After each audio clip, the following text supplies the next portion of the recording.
Hello friends, I am Kirti and welcome to Apex civil services academy.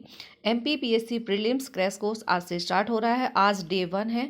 Unit 1 के हम important points cover करते हैं और जैसे ही हम ये वन लाइनर फैक्ट के रूप में रहेगा और साथ ही साथ आपको कुछ टेबल्स जो याद करने की ट्रिक्स एंड टेक्निक्स भी बताई जाएंगी समय समय पर जैसा ज़रूरत होगी। जहाँ पे पहले हम टॉपिक कवर कर लेते हैं, उसके बाद उसके एमसीक्यूज़ भी लगाएंगे, क्वेश्चन आंसर लगाएंगे और सारा ही कंप्लीट सिलेबस के अकॉर्डिंग पढ़ाई होगी। पूरी ही 10 यूनिट जीएस पेपर 1 और साथ ही साथ जीएस पेपर 2 सी सेट के लिए भी वीडियोस लाए जाएंगे। तो चैनल पे पहली बार है तो सब्सक्राइब करके बेल आइकॉन प्रेस कर दीजिए और सिस्टमेटिक आप लोग इसको देखिएगा, तभी आपको समझ में आएगी। पहले डे 1 की क्लास, फिर डे 2, डे 3, ऐसा डे 60 डे का क्रैश कोर्स रहेगा ये पूरा कंप्लीट। ठीक है, एग्जाम के पहले आपका पूरा कवर हो जाएगा और फिर जब पूरा कवर हो जाएगा तो आईएमपी क्वेश्चन से दिए जाएंगे लास्ट में, तो जो आपको रिवीजन करके जाना है और आपके हमारा टारगेट रहेगा 75 प्लस क्वेश्चन क्रॉस करने का। ठीक है, तो 70 में कट ऑफ जाएगा, क्लियर हो जाएगा आपका। चाहे आप किसी भी कैटेगरी से आते हो तो आपको 75 तक हमें कोशिश करनी है कि हमारे सही हों। चलिए स्टार्ट करते हैं टाइम वेस्ट किए बिना। सबसे पहले ये एमपी हिस्ट्री का यूनिट 1 है। एमपी की हिस्ट्री हम पढ़ रहे हैं। ठीक है, उसके बाद इसके क्वेश्चंस लगाएंगे बाद में, जो कि आपको नेक्स्ट वीडियोस में मिलेंगे। हिमालय से भी पुराना, संभवतः भारतीय उपमहाद्वीप का सर्वाधिक प्राचीन एवं मूल गोंडवाना गोंडों की भूमि के एक बड़े हिस्से को समाहित करने वाला भूप्रदेश आज का मध्य प्रदेश है। ठीक है, तो पहले जो गोंडवाना कहलाता था वही आज का मध्य प्रदेश है। गोंडवाना मतलब होता है गोंडों की भूमि, है ना। देश का हृदय स्थल कहा जाने वाला मध्य प्रदेश भूवैज्ञानिक दृष्टि से सर्वाधिक प्राचीनतम गोंडवाना लैंड भूसंहति का भूभाग है। ठीक है, यहाँ आपको डिटेल्स नहीं पढ़ना है, जब मेंस की तैयारी करवाई जाएगी तो फिर हम इन सब का डिटेल पढ़ते हैं। इसके ये जो मध्य प्रदेश है, इसके पूर्वी भाग की ओर विंध्य शैल और समूह तथा पश्चिमी भाग में दक्कन ट्रैप आता है। ठीक है, तो पूर्वी की ओर विंध्य शैल समूह और पश्चिम की ओर दक्कन ट्रैप आता है। नेक्स्ट क्वेश्चन, मध्य प्रदेश के सीधी, मंदसौर तथा खंडवा को पूर्व पाषाणकालीन युग का माना जाता है। तो ये पूर्व पाषाण है कि ताम्र पाषाण है, कांस्य युगीन है या वैदिक सभ्यता है या गुप्त काल है, कौन सा टाइम का पीरियड है और कौन सा शहर वर्तमान में कहाँ का माना जाता है, कहाँ से अवशेष मिले हैं। तो यहाँ से इंपॉर्टेंट क्वेश्चंस बनते हैं, तो ये हम याद रखेंगे कि सीधी, मंदसौर और खंडवा को पूर्व पाषाणकालीन युग का माना जाता है। प्राग ऐतिहासिक काल के अवशेष मध्य प्रदेश के रायसेन जिले में स्थित भीमबेटका की गुफाओं में, तो प्राग ऐतिहासिक के कहाँ से मिले हैं? भीमबेटका की गुफाओं से। भीमबेटका की गुफाओं में एवं सागर के निकट पहाड़ियों में शैल चित्र के रूप में तथा छनेरा, नेवाबर, माजाबड़ी, महावर, हाडिया, कवरा एवं पचमढ़ी आदि से प्राप्त होते हैं। ठीक है, तो पचमढ़ी, कवरा और इम्पॉर्टेंट नाम याद रखेंगे इनमें से नेमावर और भीमबेटका की गुफाएं, ये कहाँ से हैं? प्राग ऐतिहासिक काल की। बस यहाँ से क्वेश्चन यही बनेंगे, बाकी इनका डिटेल जो है हम एमसीक्यूज में भी कवर करेंगे और जैसे जैसे हमारे वीडियोस आगे बढ़ते जाएंगे आपके सारे ही पॉइंट्स कवर होते जाएंगे। नेक्स्ट है, मध्य प्रदेश में नर्मदा घाटी क्षेत्र में महेश्वर और नौदा टोली, नाम याद रखेंगे, महेश्वर और नौदा टोली क्षेत्र में सिंधु सभ्यता और ताम्र पाषाण संस्कृति के प्रमाण मिले हैं। तो मध्य प्रदेश में ताम्र पाषाण संस्कृति के और सिंधु सभ्यता के प्रमाण कहाँ से मिले हैं? महेश्वर एवं नौदा टोली से। नेक्स्ट क्वेश्चन, वैदिक काल में दक्षिणापथ और रेवोत्तर के रूप में मध्य प्रदेश का उल्लेख मिलता है। मध्य प्रदेश को दक्षिणापथ या रेवोत्तर कहा जाता था वैदिक काल में। ठीक है, नेक्स्ट है, नर्मदा नदी के तट पर महर्षि अगस्त्य के नेतृत्व में यदु नामक कबीला तथा श्रापित 50 पुत्र आदि आकर बसे थे। तो यदु नामक कबीला जो है वो भी मध्य प्रदेश में था। नेक्स्ट क्वेश्चन, मध्य प्रदेश के महापाषाणकालीन स्मारक दुर्ग रायपुर, सिवनी एवं रीवा जिलों से प्राप्त हुए हैं। तो महापाषाणकालीन कहाँ से प्राप्त हुए हैं? दुर्ग, रायपुर, सिवनी, रीवा जिलों से। रायपुर पहले मध्य प्रदेश का ही हिस्सा था। नेक्स्ट क्वेश्चन, दंडकारण्य वन का नाम इक्ष्वाकु के पुत्र दंडक के नाम पर पड़ा है। दंडकारण्य का नाम, दंडकारक जो वन है उनका इक्ष्वाकु, तो आएगा क्वेश्चन में किसके पुत्र, इक्ष्वाकु के पुत्र दंडक के नाम पर पड़ा है। नेक्स्ट क्वेश्चन है, महाकाव्य काल में यादव वंशीय राजा मधु का उल्लेख मिलता है। यह अयोध्या के शासक दशरथ के समकालीन थे। तो मध्य प्रदेश में जब दशरथ जी यूपी में शासन कर रहे थे अयोध्या में, उसी टाइम पे मध्य प्रदेश में राजा मधु शासन कर रहे थे। ठीक है, मध्य प्रदेश के घने वनों का रामायण में दंडकारण्य महावन और महाकांतर का उल्लेख हुआ है। तो मध्य प्रदेश के वन जो कि फेमस हैं, और दंडकारण्य महावन और रामायण काल में उसको दंडकारण्य महावन के नाम से जाना जाता था, और महाकांतर का उल्लेख हुआ है। ठीक है, महाकांतर है यानी मध्य प्रदेश के वन का वर्णन। नेक्स्ट है, मध्य प्रदेश के वतन काशी, चेदी, कारूस और दसाणे आदि क्षेत्रों का महाभारत के युद्ध में उल्लेख हुआ है। नेक्स्ट है, मध्य प्रदेश के उज्जैन क्षेत्र का उल्लेख महाजनपद युग के 16 महाजनपदों में अवंतिका के नाम से हुआ है। ठीक है, पहले उज्जैन को अवंतिका कहा जाता था। टोटल 16 महाजनपद थी उस टाइम पे, उनमें से इनकी उज्जैन की पहले 2 राजधानियां हुआ करती थी अवंतिका की, उत्तरी अवंतिका उज्जैन और दक्षिणी अवंतिका महेशमती। ठीक है, तो अवंतिका जो है 2 है, उत्तरी अवंतिका उज्जैन और दक्षिणी अवंतिका महेश्वर या महेशमती।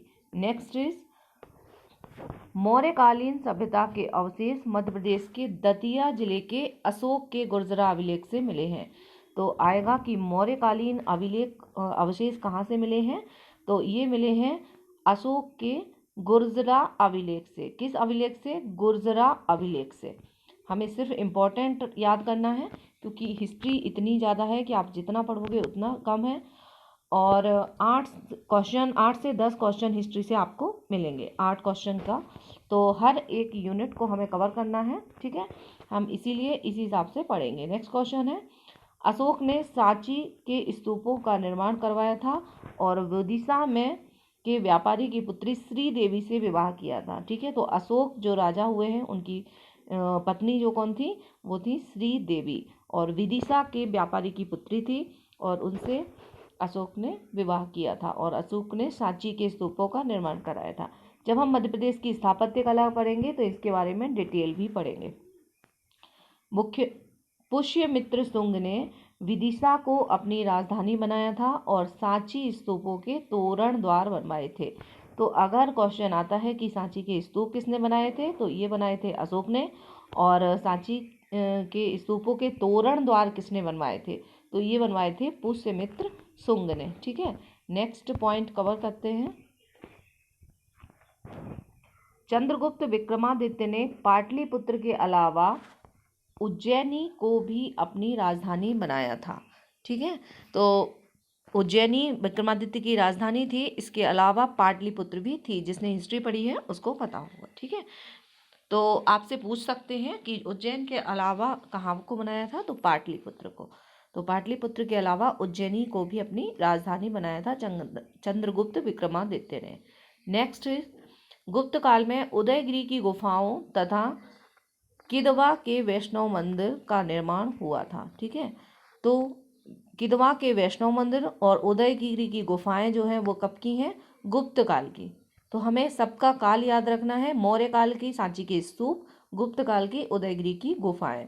नेक्स्ट क्वेश्चन, इसके बाद हम एक आपको टेबल भी देंगे जिसमें कौन कहाँ से है, कौन सा क्षेत्र कहाँ से है, कौन से शासक कहाँ के हैं और कौन सा वंश कहाँ का है। ठीक है, किस क्षेत्र का है, और उनको याद करने की ट्रिक भी आपको बताएंगे अपने आने वाले वीडियोस में।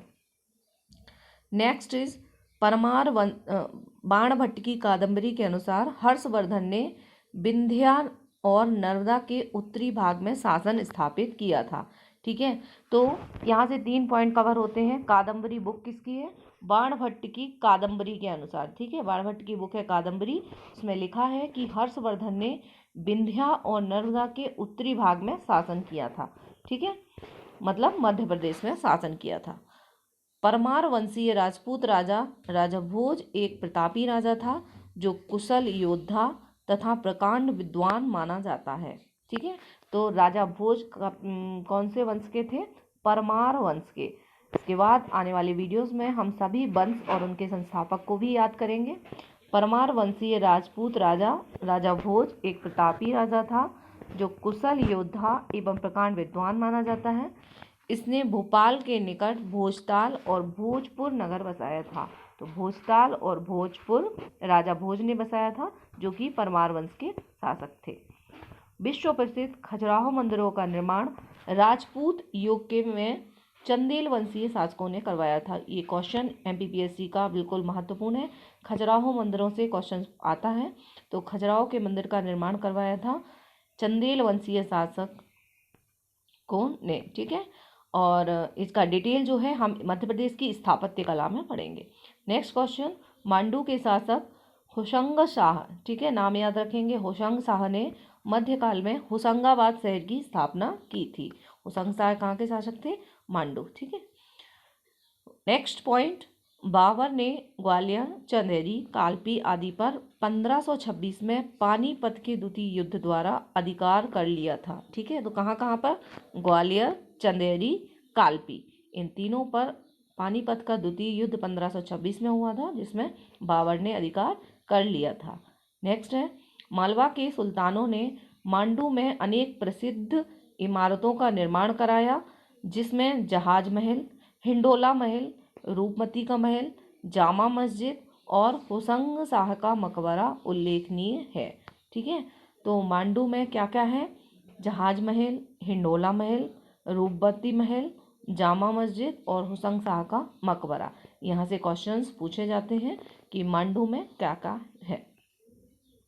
नेक्स्ट, रामायण काल में यदुवंशी नरेश मधु जो दंडकारण्य के शासक थे, अयोध्या नरेश दशरथ के समकालीन थे, जबकि महाभारत काल में यदुवंशी नरेश नील, विद और अनुविद क्रमशः अनूप, अवंती एवं विदिशा के शासक थे, ठीक है। अनूप, अवंती एवं विदिशा के शासक थे।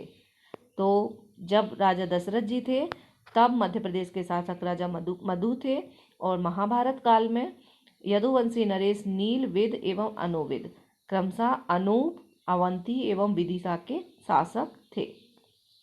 नेक्स्ट, मध्य प्रदेश के मौर्यकालीन इतिहास का साक्ष्य जबलपुर के सिहोरा तहसील के अंतर्गत रूपनाथ ग्राम की चट्टानों पर उकेरे गए अशोक के शिलालेख से प्रमाणित होता है, ठीक है। तो कहाँ से? रूपनाथ ग्राम की चट्टानों से प्राप्त होता है, जबलपुर की सिहोरा तहसील में, ठीक है। मौर्य काल के जो साक्ष्य हैं वो जबलपुर के रूपनाथ की चट्टानों से भी मिलते हैं। नेक्स्ट क्वेश्चन, आधुनिक अमरकंटक का क्षेत्र प्राचीन काल में मैकल के नाम से जाना जाता था। जो आज अमरकंटक है उसको पहले मैकल के नाम से जाना जाता था, और मैकल वंश का सर्वप्रथम राजा जयवल था। तो सबसे पहला राजा मैकल वंश का था जयवल। नेक्स्ट क्वेश्चन, ग्वालियर दुर्ग को किलों का रत्न या भारत का जिब्राल्टर कहा जाता है। ग्वालियर के दुर्ग को किलो, तो क्वेश्चन आएगा किस दुर्ग को किलों का रत्न या भारत का जिब्राल्टर कहा जाता है? तो ये कहा जाता है ग्वालियर के दुर्ग को। नेक्स्ट है, मांडू के शासक होशंग शाह ने चित्तौड़ विजय की तथा इस उपलक्ष्य में उसने एक विजय स्तंभ बनवाया, ठीक है। तो होशंग शाह ने चित्तौड़ विजय की थी, और इसमें क्या, इसके उपलक्ष्य में, विजय के उपलक्ष्य में क्या बनवाया था? विजय स्तंभ। नेक्स्ट पॉइंट, ग्वालियर दुर्ग के कछवाह शासक महिपाल द्वारा 1093 में सास बहू के विष्णु मंदिर का निर्माण करवाया गया था, ठीक है। तो सन याद नहीं रखना है, सिर्फ सास बहू के विष्णु मंदिर का निर्माण किसने करवाया था? महिपाल ने। और ये ग्वालियर दुर्ग के कछवाह शासक थे, ठीक है। ग्वालियर में है सास बहू का मंदिर, और किसने? कछवाह शासक। कछवाह याद रखेंगे कौन से शासक थे? नाम है महिपाल। इन्होंने सास बहू के मंदिर एवं विष्णु मंदिर, सास बहू के विष्णु मंदिर का निर्माण करवाया। Next point, Periplus of the Erythraean Sea नामक पुस्तक में उज्जैनी नगरी को ओजिनी के नाम से लिखा है। तो नाम से ही है उज्जैनी और ओजिनी, ठीक है। उज्जैन को ओजिनी भी कहा गया है, Periplus of the Erythraean Sea नामक बुक में। नेक्स्ट पॉइंट, जयपुर के राम जयपुर के राजा सवाई जयसिंह ने 18वीं शताब्दी में जंतर मंतर वेधशाला का निर्माण उज्जैन में कराया था। ठीक है, किसने कराया था? सवाई जयसिंह ने, और उज्जैन में। तो जंतर मंतर वेधशाला कहाँ पर है? उज्जैन में है। सवाई जयसिंह ने करवाया था। सन याद नहीं रखना है, सिर्फ किसने कराया था ये। ठीक है, आज का वीडियो कंप्लीट हुआ। मिलते हैं नेक्स्ट वीडियो के साथ। Take care.